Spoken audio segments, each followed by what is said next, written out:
Welcome friend to our programme celebration of success, सफलता का जश्न, जहां पर हम तरह तरह के एरिया के लोगों से मिलते हैं, अलग अलग लोगों से बातचीत करते हैं, सक्सेसफुल लोगों से बात करते हैं, सेलिब्रिटी से बात करते हैं, कोई अच्छा काम कर रहे हैं उससे बात करते हैं, कोई यूनिक काम कर रहा है उससे भी बात करते हैं। और ये हमारे फ्रेंड मिस्टर बकुल पारेख जी का इनिशिएटिव है, जो हमारे टीम मेंबर हैं और अहमदाबाद में रहते हैं। आज हमारे साथ बहुत ही इंटरेस्टिंग पर्सनालिटी है, क्योंकि वो एक फिल्म जगत के बहुत ही इंटरेस्टिंग आदमी को फॉलो करते हैं और साथ में बिजनेसमैन भी हैं। हम वेलकम करते हैं हमारे मित्र मिस्टर चिंतन बाकीवाल, जो बिजनेसमैन भी है और सिंगर भी हैं और किशोर कुमार के नाम से जाने जाते हैं। तो चिंतन जी, आपका बहुत बहुत स्वागत है और आप अपनी शुरुआत कर सकते हैं। नमस्कार, सभी को प्रणाम, जय जिनेंद्र। और हमारे अजय जैन साहब को मैं प्रणाम करता हूं। पारेख जी जो हमारे टीम के मेंबर हैं उनको प्रणाम है। और ये बहुत ही एक बहुत ही यूनिक और एक बहुत ही जिसे कह सकते हैं सकारात्मक कार्यक्रम जो है आप सब ने ये शुरू कर रखा है, जिसमें कि आप अलग अलग विधा के और फील्ड के कलाकार हों, चाहे बिजनेसमैन हो, चाहे कॉरपोरेट्स हों, उनका आप इंटरव्यू लेते हैं और उनके माध्यम से समाज को और जो हमारे इस प्रोग्राम को सुनते और देखते हैं उनको कहीं ना कहीं कुछ प्रेरणा मिल पाती है। और इस प्रोग्राम के इस हिस्से में मैं भी भागीदार बन पा रहा हूँ, ये मैं इसलिए सौभाग्यशाली हूँ। और इसके पहले कि और भी मैं कुछ अपने बारे में बताऊं, मैं जैसे कि हमारे किशोर कुमार खंडवे वाले, जो कि आप सब जिनको द लेजेंडरी किशोर कुमार जी के नाम से जानते हैं, उनका मैं भक्त हूँ। और उनको मैंने बचपन से उनको ही गाया है, उनको खाया है, उनको पिया है, उनको जिया है। तो क्यों ना आज का हमारे इस कार्यक्रम की शुरुआत कुछ मैं उनकी कुछ प्रमुख पंक्तियों से, जिससे कि वो हमेशा अपने प्रोग्राम की शुभ शुरुआत करते थे। और मेरे ख्याल से हमारे जैन साहब ने भी कई बार किशोरदा के प्रोग्रामों को विटनेस किया, जिसमें उन्होंने उस उन पंक्तियों को सुना होगा जब वो नाचते, मटकते, झूमते आते थे स्टेज पे और परफॉर्म करते थे। हालांकि मैं दुर्भाग्यशाली रहा कि मैंने कभी भी किशोरदा को देखा नहीं लाइव और कभी उनसे मिला नहीं, लेकिन कहीं ना कहीं कहते हैं कि रूह का भी एक संबंध रहता है, वो आज भी जुड़ा हुआ है। भले ही वो 1987 में उनकी मृत्यु हो गई थी, भौतिक देह से चले गए थे, लेकिन रूह से और आत्मा से आज भी हम सब संगीत प्रेमियों के साथ में वो जुड़े हुए हैं। तो कुछ पंक्तियां हमारे किशोरदा की वो जो गाते थे। अरे प्यारे बंधुओं, संगीत प्रेमियों, अरे मेरे दादा दादियों, मेरे नाना नानियों, मेरे काका काकियों, मेरे मामा मामियों, मेरे यारो यारियों, मेरे बच्चे बच्चियों, मेरे यारो यारियों, मेरे बच्चे बच्चियों, अरे आप सबको किशोर भक्त चिंतन बाकी वाला, अरे इंदौर वाले का, देवी अहिल्या के इंदौर शहर वाले का सप्रेम नमस्कार। अरे मैं जो यहाँ आया हूँ, हे, अरे मैं जो यहाँ आया हूँ, ये आप सबका प्यार है, दुलार है, सत्कार है। अरे अब ज्यादा वक्त न लेते हुए चिंतन कुमार अपने बारे में जानकारी देने को तैयार है। बहुत बढ़िया, बहुत बढ़िया। मैंने किशोरदास जी को सन्मुखानंद हॉल में जी कम से कम 4 बार 3-3 घंटे का लाइव शो देखा हुआ है। वाह वाह साहब वाह, क्या बात है, क्या बात है। मुझे अभी ऐसा लग रहा है मैं आपसे मिल रहा हूँ, मतलब बाबा से, किशोरदास से मिल रहा हूँ। मैं तो खुद भी इस इंटरव्यू के अंदर अपने बारे में बताने के साथ साथ कुछ आपसे किशोरदा की भी छोटी छोटी जानकारियां लेना चाहूंगा कि वो कैसे, उनकी भाव भंगिमा रहती थी, कैसे वो परफॉर्म करते थे, कैसे गाते थे, कैसे लोगों को मजा लुटाते थे लोगों के लिए। तो मैं क्या कहूँ, हम सभी देखने वाले हमारे सभी श्रोताओं को ये बताना चाहूंगा कि मैं उस नगरी से बिलोंग करता हूँ जो माँ अहिल्या की नगरी है, इंदौर शहर। लेकिन मैं most of the time Bombay रहता हूँ और समय आने पर, क्योंकि व्यापार भी मेरा है, रियल एस्टेट बिजनेस है, तो इसलिए मैं इंदौर भी आता रहता हूँ। मेरा पूरा परिवार मेरी फैमिली, मेरी वाइफ, मेरे बच्चे, मेरे फादर, हम सब लोग इंदौर में ही रहते हैं, लेकिन मैक्सिमम टाइम आई एम इन मुंबई।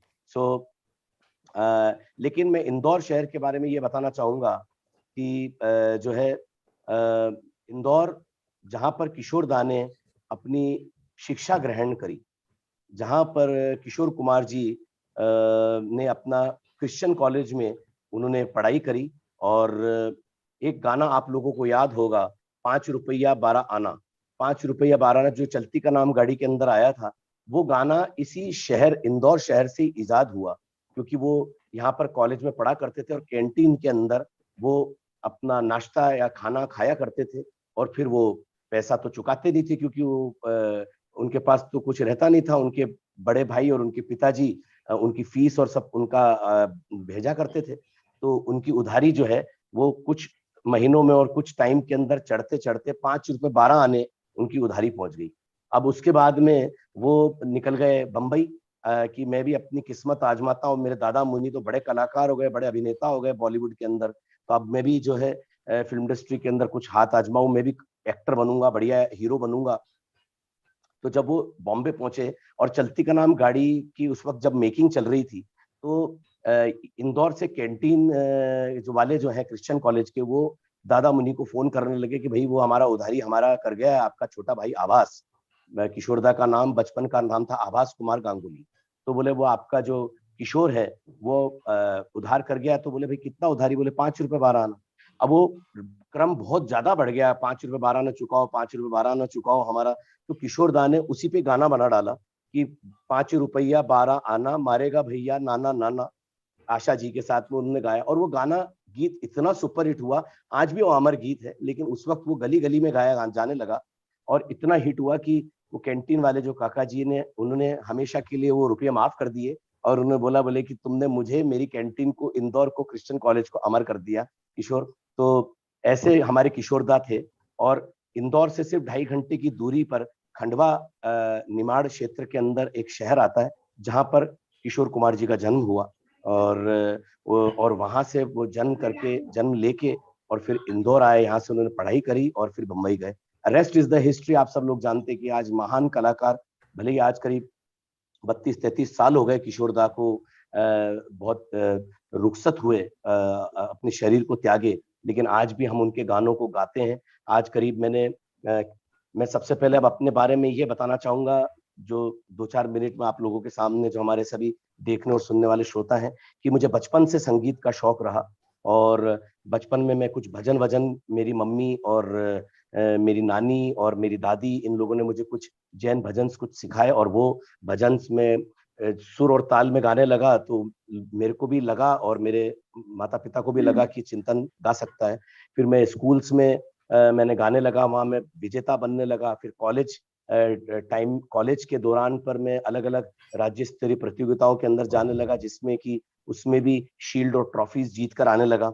और ऐसे मेरा क्रम चलता रहा, लेकिन साथ में हमारा व्यापार भी था, बिकॉज मैं एक बिजनेस फैमिली से हूँ, तो बिजनेस में भी बिजी रहा और संगीत में भी मैं अलग अलग प्रकार से करता रहा। फिर मेरा विवाह हुआ और विवाह होने के बाद में फिर एक प्रोग्राम 2007 के अंदर, लास्ट 2007 के साल में अनाउंस हुआ सोनी टीवी की तरफ से, के फॉर किशोर के ऑडिशंस होंगे, जिसमें किशोर दा को गाने वाले, उनके जैसे परफॉर्म करने वालों का चयन होगा। तो करीब 65,000 ऑडिशंस हुए, उसमें से टॉप 12 उन्होंने सिलेक्ट करे सोनी टीवी ने, और उसमें मैं सौभाग्यशाली रहा कि मुझे टॉप 12 में जगह स्थान मिला। और ये 2007 को दिसंबर में ये टेलीकास्ट होना चालू हुआ। और मैं हमारे जितने भी देखने वाले हमारे श्रोता और सुनने वाले हैं, उनको बताना चाहूंगा कि मैंने ये सोचा कि मैं शायद टॉप 12 में आ गया हूँ, यही बहुत है। मैं इसके बाद में ऊपर तो जाना मेरे लिए मुश्किल है। मैं ये आप लोगों के लिए, जो हमारे युवा लोग भी इस वक्त अगर ये प्रोग्राम देखेंगे और देख रहे हैं, तो मैं उनको बताना चाह रहा हूँ कि मैंने पहले ही एपिसोड में मैंने गिव अप जैसा अपना एटीट्यूड कर लिया कि मैं टॉप 12 में आ गया हूँ। अब ये 11 जो धुरंधर है मेरे अलावा, मैं इनको तो कहाँ डिफीट कर पाऊंगा। तो उसका रिजल्ट ये रहा कि मैं पहले एपिसोड में डेंजर जोन में आ गया, और लेकिन मैं एलिमिनेट नहीं हो पाया ईश्वर की दया से। मैं कैसे भी करके फिर एक एलिमिनेट हुआ, मैं फिर नेक्स्ट एपिसोड में आया, नेक्स्ट एपिसोड में फिर डेंजर जोन में। फिर थर्ड एपिसोड में फिर डेंजर जोन में। फिर मेरे जो क्रिएटिव कोऑर्डिनेटर थे उन्होंने मुझे ये समझाया कि चिंतन, अपने आप पे विश्वास रखो, अपनी अपनी सेल्फ कॉन्फिडेंस रखो। अगर किशोर दा को गाया है तो जितने भी कैमरास लगे, बड़े बड़े जजेस हैं, जैसे अमित कुमार जी मेरे जज थे, बप्पी लहरी मेरे जज थे, सुदेश भोसले जी थे, कई बड़े बड़े महान सेलिब्रिटीज कलाकार जज बन के आते थे, जैसे कुमार शानू जी, हेमा सरदेसाई और अलका याग्निक जी, फिर बाद में आशा भोसले जी भी हमारे काफी एपिसोड्स में एंड तक जज रही। तो एक से एक महान, जावेद अख्तर साहब, एक से एक बड़े कलाकार। बोले ये सब कलाकार अपने क्षेत्र में ऊंचे हैं, लेकिन जब 2.5 मिनट चिंतन तुमको जो मिल रहा है गाने के लिए, उस वक्त तुम स्टेज के बादशाह हो, तुमको जो करना वो मस्ती करो, बट कॉन्फिडेंस के साथ में अपने गाओ, अपने किशोरदा को ध्यान में रखते हुए गाओ, अपने माता पिता को ध्यान में रखते हुए गाओ। तो मेरी उसके बाद में जैसे आत्मविश्वास जागा, उसके बाद में फिर मुझे कोई नहीं रोक पाया जैन साहब, और मैं फाइनल्स तक पहुंच के, और फिर then I became a winner of K for Kishore. तो मैंने अपने जीवन के अंदर, मैंने अपने जीवन में ये चीज घटित होते हुए देखी है कि अपने जीवन के अंदर आत्मशक्ति, आत्मविश्वास और सकारात्मकता, पॉजिटिव एटीट्यूड, अगर आप व्यापार हो, संगीत हो, धर्म हो या राष्ट्र सेवा हो, कोई भी प्रकार की विधा हो, कोई भी फील्ड हो, अगर आप में आत्मशक्ति है, आप में कॉन्फिडेंस, सेल्फ कॉन्फिडेंस है और सकारात्मकता है, नेगेटिविटी जरा सी भी नहीं आनी चाहिए, आने ही नहीं देना चाहिए। जैसे हम अपने दरवाजे पे लिख देते हैं डू नॉट डिस्टर्ब, हमारे होटल के डोर पे लिख देते हैं हम डू नॉट डिस्टर्ब, है वैसी नेगेटिविटी को भी बोल देना चाहिए डू नॉट डिस्टर्ब। बहुत हमारे बढ़िया। सिर्फ सकारात्मकता ही हमको दिखनी चाहिए। और जो भी कुछ घटित हो रहा है, अगर गलत भी घटित हो रहा है वर्तमान में, तो उस पर कुछ सकारात्मकता, भविष्य का निर्माण उस पर टिका है। वो हमको आज वर्तमान में गलत या इनजस्टिस दिखेगा, लेकिन कहीं ना कहीं वो प्रकृति के रूप से या जीवन के सृष्टि के निर्माण के रूप से या जीवन के निर्माण से कहीं ना कहीं सकारात्मकता उसमें जुड़ी रहती है। उसके बाद में के फॉर किशोर से निकलने के बाद मैं कई गाने गाए। बप्पी लहरी जी के संगीत में मैंने बंगाली मूवी के अंदर मैंने गाया, मिथुन चक्रवर्ती जी को प्लेबैक करा, अलका अपने सुनिधि चौहान जी के साथ में मैंने गाया, साधना सरगम जी के साथ मुझे गाने का सौभाग्य मिला, कविता कृष्णमूर्ति जी के साथ में मैंने गाया, अनुराधा पौडवाल जी के साथ में मैंने गाया, और उसके बाद में अभी हाल ही में मैंने पूरे दुनिया के अंदर, पूरे वर्ल्ड मैंने टूर करा, करीब 6 से 7 बार अमेरिका के अंदर मैंने शोज कर दिए हैं, लंदन में मैंने कई बार यूके के अंदर और यूरोप के अंदर शोज किए हैं, इंडिया में तकरीबन पूरा इंडिया कवर हो चुका है जो मैंने शोज कर दिए हैं। उपराष्ट्रपति, वाइस प्रेसिडेंट ऑफ इंडिया से भी मुझे सम्मान प्राप्त हुआ, मुख्यमंत्रियों से सम्मान प्राप्त हुआ। हाल ही में मैंने हिंदी भाषा गीत पे मैंने गीत गाए हैं, जिसमें एक गीत का, प्रथम गीत का विमोचन महाराष्ट्र के राज्यपाल भगत कोश्यारी जी के द्वारा मुंबई राजभवन के अंदर विमोचन हुआ, और जिसमें कि आचार्य विद्यासागर जी महाराज, महात्मा गांधी जी और कई हमारे बड़े बड़े हमारे राष्ट्रभक्त हुए हमारे देश के, जिन्होंने हिंदी भाषा को प्रोत्साहित करने के लिए प्रेरणा, हमारे देश को एक देश को दिए, एक विश्व की भाषा बनाने के लिए, विचार विनिमय के लिए, व्यापार के लिए अगर हम भाषा का उपयोग करें ज्यादा से ज्यादा, तो हमें अपनी हिंदी भाषा, हमें हमारी मातृभाषा का उपयोग करना चाहिए। तो उस नाते से भी मैंने अभी 2 हिंदी गीत मैंने गाए हैं, जिसका कि राज्य और देश के स्तर पे विमोचन हुआ है, और करीब इसी वर्ष 10 से 12 गीत और आने वाले हैं हिंदी भाषा पे मेरे द्वारा गाए गए, जिसपे ऑडियो और वीडियो दोनों बनेंगे। साथ ही 3 फिल्मों के अंदर मैंने पिछले 3 साल में मैंने प्लेबैक किया हिंदी फिल्मों में, जिसमें ऋषि कपूर जी की आखिरी मूवी झूठा कहीं का पे मैंने पंजाबी गीत गाया, और मोस्ट कॉमन बुड़बक एक कॉमेडी मूवी जिसका कि टाइटल सॉन्ग मुझे गाने का सौभाग्य मिला। साथ ही अभी हाल ही में पिछले वर्ष सुनील पाल कॉमेडियन हैं, उनकी movie lockdown to unlock covid पे ही बेस्ड कॉमेडी और एक मैसेज देती हुई मूवी थी, जिसके अंदर मैंने काफी एक गंभीर और सैड सॉन्ग मैंने गाया, जो हमारे कोरोना वॉरियर्स, जो हमारे पैरामेडिकल टीम, हमारे पुलिस वाले जो शहीद हो गए, डॉक्टर्स कोविड में ट्रीटमेंट करते करते, उन पर आधारित एक ट्रिब्यूट सॉन्ग है। और उसके अलावा हाल ही में खजुराहो इंटरनेशनल फिल्म फेस्टिवल में भी अवार्ड मिला। राज्य और अंतर्राष्ट्रीय स्तर पे भी काफी अवार्ड्स मिले हैं। लेकिन अभी मेरी जिसे कह सकते हैं संगीत का सफर अभी मेरा, मैं अभी भी मानता हूँ मेरा शुरू ही हुआ है। लेकिन 2022 और 23 के अंदर अगर आप सबका ब्लेसिंग्स और हमारे सब देखने वाले श्रोताओं का आशीर्वाद रहा तो बहुत सारी फिल्में आ रही हैं, एल्बम्स आ रही हैं, और बड़े बड़े साधु संतों का जिसमें कि आचार्य प्रणाम सागर जी, आचार्य विराट सागर जी, आचार्य प्रज्ञा सागर जी, आचार्य विद्यासागर जी, और ऐसे हमारे जैन संत, हमारे मंडलेश्वर संत, हमारे श्वेतांबर संत, हमारे अलग अलग सभी साधु संतों का भी बहुत मेरे साथ आशीर्वाद जुड़ा रहता है। इसलिए मैं धार्मिक रूप से भी बहुत जुड़ा हुआ हूँ जैन साहब, साथ ही सामाजिक स्तर पे भी काफी जुड़ा हुआ हूँ। मुझे कहने में सौभाग्यशाली भी मानता हूं कि करीब 20 से 25 ऐसे क्लब्स हैं जो मेरे फैंस, मेरे प्रशंसकों ने मेरे नाम पे बना रखे हैं, जिसमें कि इंदौर में करीब 10-15 क्लब हैं, एक बंबई में अभी हाल ही में खुला है चिंतन क्लब मुंबई, और एक चिंतन क्लब रतलाम इंदौर में खुले हैं।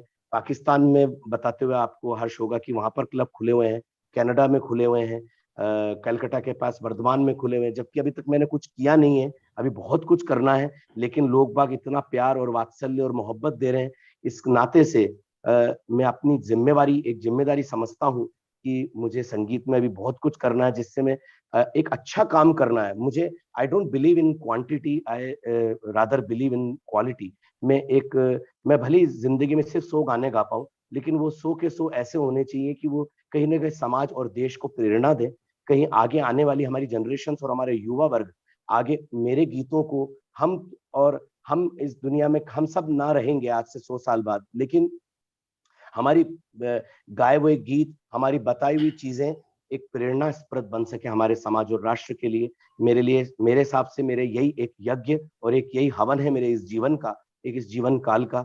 इसमें मेरे माता पिता, मेरे फादर, मेरी मदर, स्पेशली मेरी मदर स्वर्गीय श्रीमती पद्मा बाकीवाला, जो 2015 में भौतिक रूप से हमारा साथ छोड़ गई, लेकिन उनका सिखाई हुई बातें, उनकी प्रेरणा, उनकी ताकत, उनके संस्कार आज भी मेरे और मेरे परिवार में, हम सब में विद्यमान है। सबसे प्रमुख चीज तो उन्होंने जो सिखाई कि एक परिवार में एकता रहे, भले 9 लोग हों, 10 लोग हों, 15 लोग हों, लेकिन 15 जिस्म हो, 10 लोग जिस्म जान एक होनी चाहिए।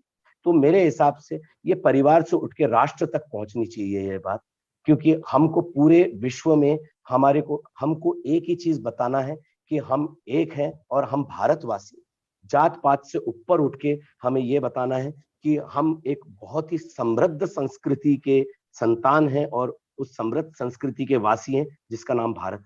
हम सब पहले पहले ट्रू इंडियंस हैं, हम ट्रू भारतवासी हैं, और उसके बाद में हम हिंदू, मुस्लिम, सिख, ईसाई जो भी हैं, लेकिन हम पहले भारतवासी हैं। और एकता रहनी चाहिए, एकता में कहीं ना कहीं अखंडता है, एकता कभी खंड खंड नहीं होनी चाहिए। ये सोच एक परिवार, एक माँ, एक पिता, एक माता पिता के माध्यम से ये सोच बनती है हर परिवार में, मेरे परिवार में नहीं, हर परिवार में बनती है, और ये समाज और राष्ट्र तक पहुंचनी चाहिए। तो इन संस्कारों को और इन बातों को लेकर मैं आगे चल रहा हूँ, आगे बढ़ रहा हूँ। इस साल की शुरुआत हुई है, जनवरी महीना खत्म हुआ है, लेकिन अभी 11 महीने और हैं, और 11 महीने में मुझे बहुत सारे काम करने हैं, हर स्तर, हर क्षेत्र के। तो आप सबका आशीर्वाद प्रार्थनीय है। बहुत ही बढ़िया और बहुत ही इम्प्रेसिव, और जो थॉट प्रोसेस है और जो इंटेंशन है वो वाकई अनुकरण करने के काबिल है। तो थैंक यू सो मच। तो सर मैं एक दो सवाल आपसे पूछूंगा। पहला सवाल तो ये है कि बिकॉज टेक्नोलॉजी चेंज हो गई है और काफी कुछ चेंजेस आए हैं, तो एक नए सिंगर के लिए आज के वातावरण में कितनी अपॉर्चुनिटी और कौन सी अपॉर्चुनिटी है? आज की बहुत अच्छा क्वेश्चन पूछा आपने। आज के समय में टेक्नोलॉजी का एक तरह से क्रांति आ गई है, रेवोल्यूशन आ गया है। और जैसे कि अभी अभी हम भी जैसे टेक्नोलॉजी का ही फायदा है कि आज हम रूबरू भी हैं, और मैं आपके चेहरे की एक एक भाव भंगिमा और आपका खूबसूरत चेहरा इतने अच्छे से देख पा रहा हूँ और आप मुझे देख पा रहे हैं। तो ये टेक्नोलॉजी का ही आशीर्वाद है। जब किशोर कुमार जी गाया करते थे, मोहम्मद रफी साहब गाया करते थे, मुकेश जी गाया करते थे, उस वक्त टेक्नोलॉजी के नाम पर या तो फीचर फिल्म हुआ करती थी या आकाशवाणी होता था, या फिर लेट 80s में 82-83 के आसपास में टीवी आया था। तो कहने का मतलब ये कि उस वक्त बहुत सीमित दायरा था टेक्नोलॉजी का, और आज के समय में असीमित है। आज हम चाहे ओटीटी प्लेटफॉर्म्स ले लें, चाहे आज हम टेलीविजन माध्यम ले लें, टेलीविजन के अंदर में भी आज इतने रियलिटी शोज, हम कोई भी प्रकार का रियलिटी शो उठा लें, कितने प्रकार के रियलिटी शो चल रहे हैं। शहर के स्तर पे, राज्य के स्तर पे, प्रदेश के स्तर पे, देश के स्तर पे कई प्रकार की प्रतियोगिताएं हो रही हैं। और जो आज के समय में यूट्यूब, जो एक यूट्यूब है और कई स्ट्रीमिंग एप्स हैं, जिनके माध्यम से आज के समय में अब वो एक आपका जिसे कह सकते हैं एक आपकी कंडीशन नहीं बन अब रह गई है कि आपको प्लेबैक सिंगर ही होना जरूरी है। आज के समय में पूरा संगीत के अंदर ट्रांसफॉर्मेशन हो गया, संगीत में पूरी तरह से चेंज आ गया है। मतलब आज एक घर बैठा गायक और गायिका भी अपनी बात को, अपने संगीत को, अपनी आवाज को पूरी दुनिया तक पहुंचा सकता है। ये जैसे कि YouTube के माध्यम से या कई और स्ट्रीमिंग एप्स के माध्यम से आप घर बैठे हुए हैं और आपने अपनी गीत संगीत, आपने कुछ अपना लाइव पेश कर दिया, कुछ भी कर दिया, आपने कुछ लीग से हटकर, लाइन से हटकर आपने अगर कुछ पेश करा, तो आज कई कई मिलियन व्यूज, बिलियन व्यूज, लाखों व्यूज आज आपके यूट्यूब चैनल्स पे, आपके गानों में, आपके गीतों पे आ जाते हैं। और आपका एक अलग पैरेलल आज के समय में, एक नहीं कई गुना पैरेलल आज के समय में फिल्म इंडस्ट्री के अलावा या फिल्मी गीत के अलावा पैरेलल लाइंस बन गई है, जिसमें कि आज के कलाकारों को और हर कलाकार को आज के समय में प्लेटफॉर्म और मौका मिल रहा है। बहुत बढ़िया। सो अपॉर्चुनिटी बहुत है, खाली काम करने वाला चाहिए और पॉजिटिव तरीके से करना चाहिए। सर, हम लोग बिजनेस में कहते हैं कि प्रोडक्ट का बहुत अच्छा होना सिर्फ सफलता में 20% योगदान करता है। तो वैसे ही सिंगर के लाइफ में भी सिंगर अच्छा होना हमारे ख्याल से 20% ही होगा। तो बाकी 80% या एक सिंगर को सक्सेस होने के लिए सिंगिंग के सिवाय और कौन सी क्वालिटी डेवलप करनी चाहिए? बहुत ही बढ़िया दूसरा आपने प्रश्न पूछा है जैन साहब, बहुत ही सुंदर प्रश्न है। और ये प्रश्न मुझे कई बार, बहुत बार तो नहीं पूछा जाता है, क्योंकि ये आपने ही पूछा है और कुछ और आप जैसे ही अनुभवी हैं जिन इंटरव्यूअर्स जिन्होंने पूछा है। केफ और किशोर का ही वाकया है। हम सब हम वहां पर रिहर्सल्स के साथ में और शूटिंग के अलावा कुछ वर्कशॉप्स भी चलती थी। तो वर्कशॉप में बप्पी लहिरी जी एक बार हम सबको कुछ समझा रहे थे। तो बप्पी लहिरी जी जो कि एक महान लिविंग लेजेंड है, म्यूजिक डायरेक्टर, और उन्होंने जब बात करी तो उन्होंने यही बात कही कि म्यूजिक जो है वो सिर्फ 20-30% है। मतलब गायकी या संगीत की समझ 20-30% है, क्योंकि हम कोई सिंगर है उसको हम 1 बार 2 बार 3 बार 10 बार 20 बार 50 बार रीटेक करके हम उससे वो आवाज निकलवा सकते हैं, उसमें कोई बड़ी बात नहीं है। मेन चीज होता है you should be a great human being. आप एक बहुत अच्छे इंसान होने जरूरी है। आप में रिसेप्टिविटी होनी चाहिए, मतलब आप में ग्रहण करने की आप में शक्ति होनी चाहिए, आप में नम्रता होनी चाहिए, आप में तो ये कई प्रकार की जो दूसरी क्वालिटीज हैं, ग्रहण करने की शक्ति, ग्रहण करने की शक्ति में जैसे कि आज अलग अलग प्रकार की फील्ड हो गई है, तो आपको एक आप में एक रिसेप्टिविटी रहेगी तो आपको समझ में आएगा। कई बार संगीतकार आपको ये समझा रहे हैं कि इसको आप ऐसे लीजिए, अब आप इरिटेट हो गए और आपने बोला भाई मैं तो आज इतना बड़ा गायक हूँ या इतना बड़ा मेरा नाम है, ये मुझे ये क्या सिखाएगा, तो वहीं आप ये मान के चलिए आपका पतन शुरू हो जाएगा। क्योंकि चाहे कुछ भी हो, संगीतकार अगर आपसे उम्र में छोटा है, जैसे मोहम्मद रफी साहब हो सकता है बड़े रहे हो और नौशाद साहब छोटे हो, या दोनों समान उम्र के भी हो, लेकिन अगर नौशाद साहब या ओपी नैयर साहब अगर मोहम्मद रफी साहब को हारमोनियम पे कुछ सिखा रहे तो उस वक्त वो गुरु की श्रेणी में है और रफी साहब या किशोरदा शिष्य की श्रेणी में है। क्योंकि जो सिखाने वाला होता है, जो देने वाला होता है, वो गुरु, ज्ञान देने वाला जो होता है वो गुरु होता है। तो आपको एक तो रिसेप्टिविटी, ग्रहण करने की शक्ति होनी चाहिए। फिर ग्रहण करने की शक्ति के साथ साथ जो हमारी भारत की एक पद्धति है, गंडा बंध के हम जो गुरु के साथ में जुड़ते हैं, उनके गुरु शिष्य की जो एक परंपरा हमारे देश में जो चलती है, और चलती आ रही है सदियों से, परंपरा चलती आ रही है, वो यही है, विनम्रता जो होनी चाहिए।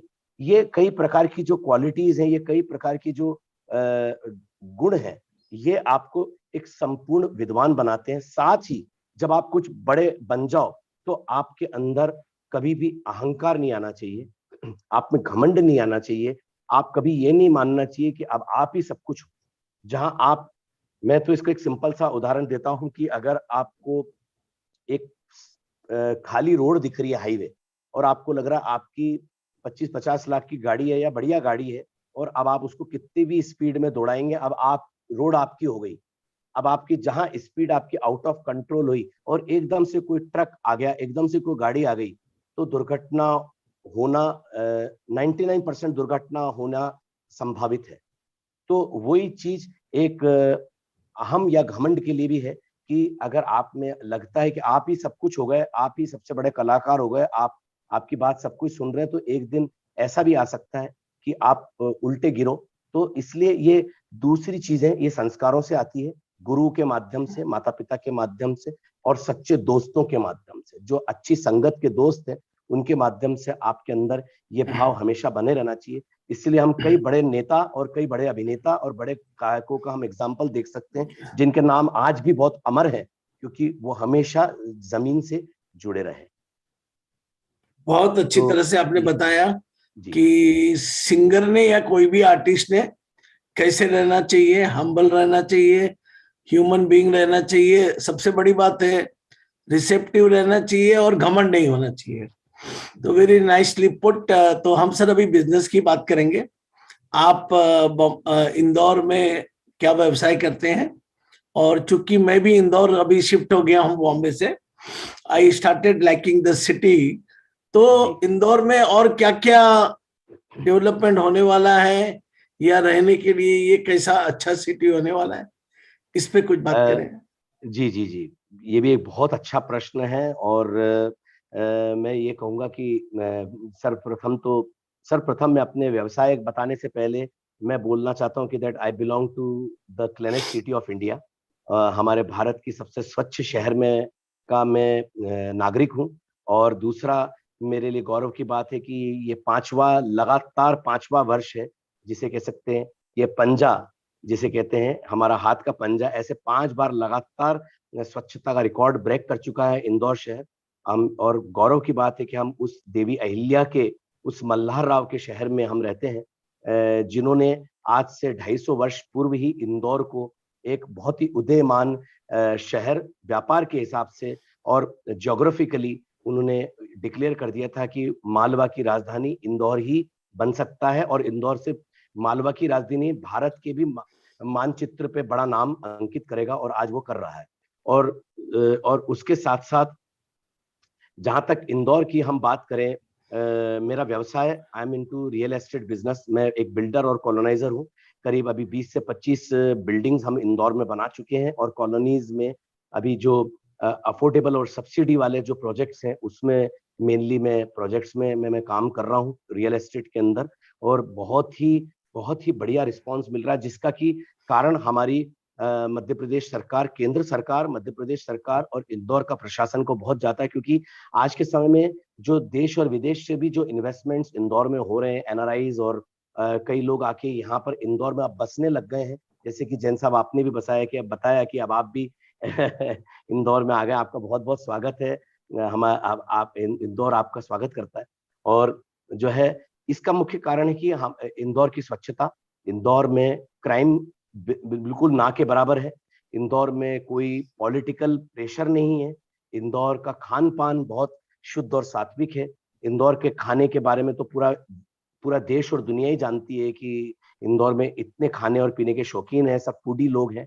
इंदौर का सराफा, इंदौर का छप्पन, इंदौर के पोहे, जलेबी, इस चीज का मजा ही अलग है। इंदौर की आबो हवा, इंदौर का क्लाइमेटिक कंडीशन भी बहुत ही फेवरेबल है। यहाँ पर कोई भी एक्सेसिव या इस टाइप का नहीं कि बहुत ठंड तो बहुत ठंड हो रही है, गर्मी है तो बहुत गर्मी है, बरसात है तो बहुत बरसात है। हर सीजन यहाँ पर एक बैलेंस्ड वे में रहता है। और साथ ही connectivity, accessibility with the big cities, हम सबसे बड़ी, हम व्यापारिक शहर माने तो मुंबई है हमारे देश का। उसके लिए उसके साथ की कनेक्टिविटी, चाहे एयर कनेक्टिविटी हो, चाहे रोड कनेक्टिविटी हो, चाहे ट्रेन कनेक्टिविटी हो, चाहे दूसरे शहरों से भी कनेक्टिविटीज हो बिजनेस पॉइंट ऑफ व्यू से, उसमें भी इंदौर बहुत बड़ा रोल प्ले कर रहा है।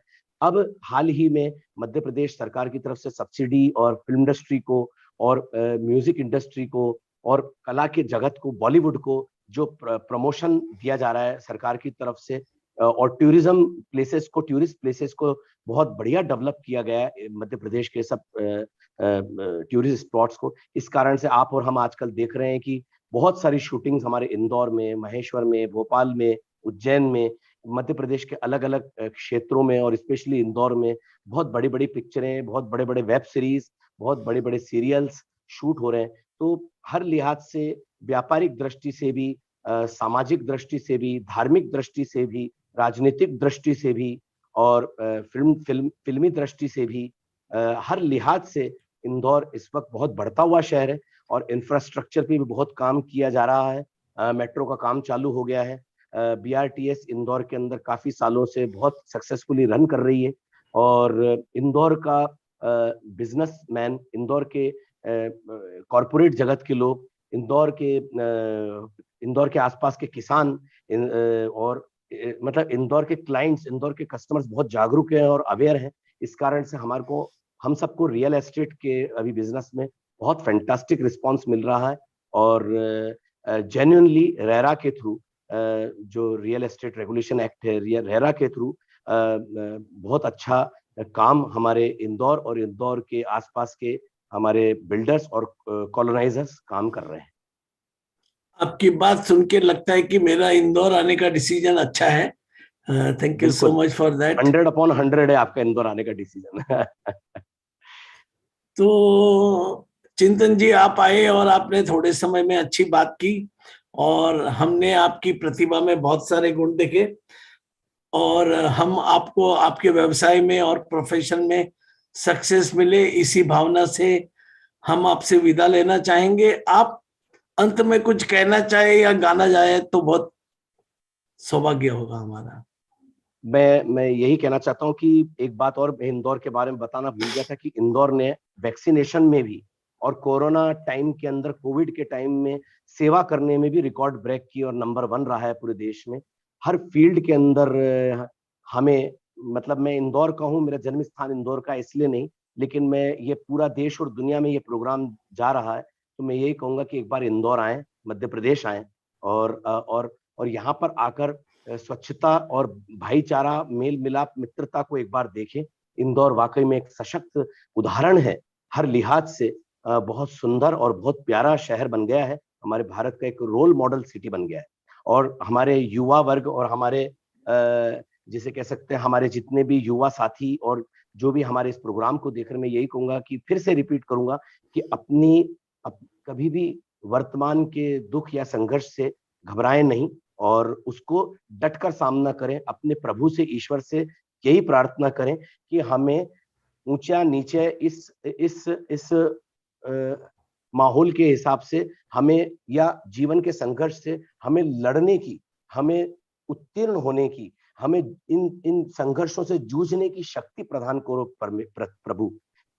क्योंकि जो कर्म है वो कर्म तो श्री राम जी और कृष्ण जी और बुद्ध और महावीर को भी उन कर्मों ने, उन संघर्षों ने नहीं छोड़ा। संघर्ष तो हर एक के जीवन में आना है, लेकिन संघर्षों से हम जूझें, संघर्षों से हम संघर्षों को ओवरकम कर सकें और हंसते मुस्कुराते सकारात्मकता के साथ हमें प्रभु से वो मांगना चाहिए। इसीलिए मैं जाते जाते कुछ पंक्तियां किशोरदा की मैं यही गाऊंगा और आप सबके सामने, और जैन साहब आपको भी बहुत बहुत धन्यवाद दूंगा और हमारे इस पूरे प्रोग्राम की इस पूरी टीम और इस पूरे मेंबर्स, जितने भी मेंबर्स हैं, सबको बहुत बहुत साधुवाद, अनुमोदना करूंगा। और मैं यही कहना चाहूंगा, रुक जाना नहीं तू कहीं हार के, कांटों पे चल के मिलेंगे साए बहार के। रुक जाना नहीं तू कहीं हार के, कांटों पे चल के मिलेंगे साए बहार के। ओ राही ओ राही, ओ राही ओ राही, ओ राही ओ राही, ओ राही ओ राही। भारत माता की जय, Vande Mataram. Thank you so much, Chintan.